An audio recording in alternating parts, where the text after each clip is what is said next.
الحمدللہ رب العالمین والصلاة والسلام علی سید المرسلین اما بعد فاعوذ باللہ من الشیطان الرجیم بسم اللہ الرحمن الرحیم الصلاة والسلام علیک یا رسول اللہ وعلی آلک واصحابک یا حبیب اللہ الصلاة والسلام علیک یا نبی اللہ وعلی آلک واصحابک یا نور اللہ۔ پیارے اسلامی بھائیوں اور مدنی چینل کے ناظرین، پروگرام ہے اسلامی زندگی، اور آج ہم اس پروگرام میں مال کی لالچ ایک شخص کا واقعہ بیان کریں گے۔ آخر تک اس سلسلے میں شریک رہیے۔ آئیے سب سے پہلے درود پاک پڑھنے کی فضیلت سنتے ہیں۔ درود پاک کی فضیلت مفتی امین صاحب رحمت اللہ علیہ نقل فرماتے ہیں، درود پاک پڑھنے والے کا دل زنگ سے پاک ہو جاتا ہے۔ صلو علی الحبیب صلی اللہ علی محمد۔ مال کیا کہتا ہے؟ حضرت سیدنا یزید بن میسرہ رحمت اللہ علیہ فرماتے ہیں، ہم سے پہلی امتوں میں ایک شخص تھا جس نے بہت زیادہ مال و متاع جمع کیا ہوا تھا اور اس کی اولاد بھی کافی تھی۔ طرح طرح کی نعمتیں اسے میسر تھیں، لیکن کثیر مال ہونے کے باوجود وہ انتہائی کنجوس تھا۔ اللہ پاک کی راہ میں کچھ بھی خرچ نہیں کرتا تھا، ہر وقت اسی کوشش میں رہتا تھا کہ کسی طرح میری دولت میں اضافہ ہو جائے۔ جب وہ بہت زیادہ مال جمع کر چکا تو اپنے آپ سے کہنے لگا، اب تو میں خوب عیش و عشرت کی زندگی گزاروں گا۔ چنانچہ وہ اپنے اہل و عیال کے ساتھ خوب عیش و عشرت سے رہنے لگا۔ بہت سے خادم ہر وقت ہاتھ باندھے اس کے حکم کے منتظر رہتے۔ وہ ان دنیاوی آسائشوں میں ایسا مگن ہوا کہ اپنی موت کو بالکل بھول گیا۔ ایک دن ملک الموت حضرت سیدنا اسرائیل علیہ السلام ایک فقیر کی صورت میں اس کے گھر آئے اور دروازہ کھٹکھٹایا۔ غلام فوراً دروازے کی طرف دوڑے اور جیسے ہی دروازہ کھولا تو سامنے ایک فقیر کو پایا۔ پوچھا، تو یہاں کس لیے آیا ہے؟ ملک الموت علیہ السلام نے جواب دیا، جاؤ اپنے مالک کو باہر بھیجو، مجھے اسی سے کام ہے۔ خادموں نے جھوٹ بولتے ہوئے کہا، وہ تو تیرے ہی جیسے کسی فقیر کی مدد کرنے باہر گئے ہیں۔ حضرت سیدنا ملک الموت علیہ السلام یہ سن کر وہاں سے چلے گئے۔ کچھ دیر بعد دوبارہ آئے اور دروازہ کھٹکھٹایا۔ غلام باہر آئے تو ان سے کہا، جاؤ اپنے آقا سے کہو میں ملک الموت علیہ السلام ہوں۔ جب اس مالدار شخص نے یہ بات سنی تو بہت خوفزدہ ہوا اور اپنے غلاموں سے کہا، جاؤ اور ان سے بہت نرمی سے گفتگو کرو۔ خدام باہر آئے اور حضرت سیدنا ملک الموت علیہ السلام سے کہنے لگے، آپ ہمارے آقا کے بدلے کسی اور کی روح قبض کر لیں اور اسے چھوڑ دیں، اللہ پاک آپ کو برکتیں عطا فرمائے۔ حضرت سیدنا ملک الموت علیہ السلام نے فرمایا، ایسا ہرگز نہیں ہو سکتا۔ پھر ملک الموت علیہ السلام اندر تشریف لے گئے اور اس مالدار شخص سے کہا، تجھے جو وصیت کرنی ہے کر لے، میں تیری روح قبض کیے بغیر یہاں سے نہیں جاؤں گا۔ یہ سن کر سب گھر والے چیخ اٹھے اور رونا دھونا شروع کر دیا۔ اس شخص نے اپنے گھر والوں اور غلاموں سے کہا، سونے چاندی سے بھرے ہوئے صندوق اور تابوت کھول دو اور میری تمام دولت میرے سامنے لے آؤ۔ فوراً حکم کی تعمیل ہوئی اور سارا خزانہ اس کے قدموں میں ڈھیر کر دیا گیا۔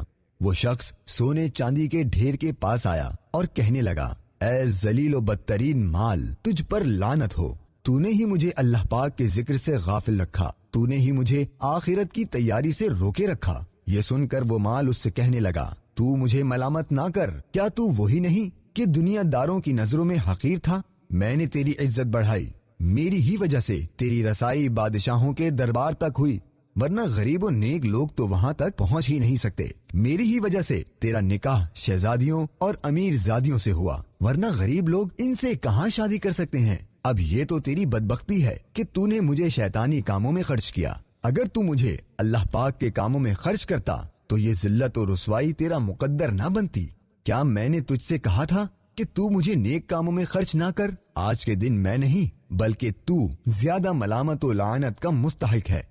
پیارے اسلامی بھائیوں، گویا مال ہر شخص سے اسی طرح کہتا ہے، لہٰذا ہمیں مال کی برائیوں سے بچ کر اسے نیک کاموں میں خرچ کرنا چاہیے۔ کوئی خواہ کتنا ہی مال اکٹھا کر لے، آخر کار موت اسے آ لے گی، سارا مال دھرا کا دھرا رہ جائے گا۔ اس بارے میں ایک بہت عبرت والا واقعہ ملاحظہ فرمائیں۔ ایک بادشاہ شکار کے لیے نکلا مگر جنگل میں اپنے ساتھیوں سے بچھڑ گیا۔ اس نے ایک کمزور اور غمگین نوجوان کو دیکھا جو انسانی ہڈیوں کو الٹ پلٹ رہا ہے۔ پوچھا، تمہاری یہ حالت کیسے ہو گئی ہے؟ اس سنسان بیابان میں اکیلے کیا کر رہے ہو؟ اس نے جواب دیا، میرا یہ حال اس وجہ سے ہے کہ مجھے طویل سفر درپیش ہے۔ جو بھی دن اور رات گزرتے ہیں وہ مجھے موت سے قریب کرتے چلے جا رہے ہیں۔ میرے سامنے تنگ و تاریک تکلیفوں بھری قبر ہے۔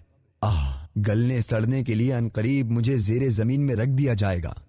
ہائے ہائے، وہاں تنگی و پریشانی ہوگی، وہاں مجھے کیڑوں کی خوراک بننا ہوگا، میری ہڈیاں جدا جدا ہو جائیں گی۔ اور اسی پر اکتفا نہیں بلکہ اس کے بعد قیامت برپا ہوگی، جو کہ نہایت ہی کٹھن مرحلہ ہے۔ معلوم نہیں بعد ازاں میرا جنت ٹھکانہ ہوگا یا معاذ اللہ جہنم میں جانا ہوگا۔ تم ہی بتاؤ، جو اتنے خطرناک مراحل سے دوچار ہو وہ بھلا کیسے خوشی منائے؟ یہ باتیں سن کر بادشاہ گھوڑے سے اترا اور اس کے سامنے بیٹھ کر عرض گزار ہوا، اے نوجوان، آپ کی باتوں نے تو میرا سارا چین چھین لیا اور دل کو اپنی گرفت میں لے لیا۔ ذرا ان باتوں کی مزید وضاحت فرما دیجیے۔ اس نے کہا، یہ میرے سامنے جو ہڈیاں جمع ہیں انہیں دیکھ رہے ہو؟ یہ ایسے بادشاہوں کی ہڈیاں ہیں جنہیں دنیا نے اپنی زینت میں الجھا کر فریب میں مبتلا کر دیا تھا۔ یہ خود تو لوگوں پر حکومت کرتے رہے مگر غفلت نے ان کے دلوں پر حکمرانی کی۔